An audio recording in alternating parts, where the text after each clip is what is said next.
Dans l'évangile de Marc, Jésus explique qu'il y a une ligne de partage, mais il le fait en des termes qui sont a priori choquants. À vous est donné le mystère du royaume de Dieu. À ceux du dehors, tout arrive en parabole. Marc 4, 11.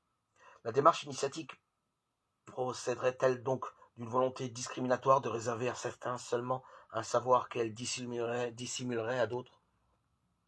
Est-ce donc cela que veut produire une démarche initiatique? Mettre à part des initiés tous les outsiders qui n'auraient pas eu le privilège de recevoir cette instruction particulière? Réprimons un instant l'indignation qui nous saisit, peut-être à cette hypothèse, et laissons sa chance au texte. Dans l'évangile de Marc, Jésus ne dit pas les mystères, il dit le mystère. Quand il est ainsi au singulier, le mot est caractéristique du langage apocalyptique que pratique le livre de Daniel lorsqu'il rapporte l'affaire du songe mystérieux qu'aucun sage, ni devin, ni magicien de Babylone ne pouvait expliquer au roi Nabuchodonosor.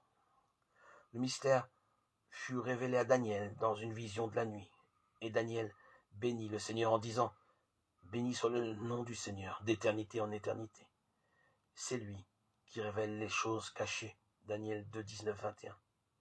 Tout en semblant adopter ce langage, l'évangile de Marc s'en sépare. Il dit le mystère à propos de quelque chose qui reste caché à ceux du dehors. Mais ce mystère n'est pas révélé, il est donné.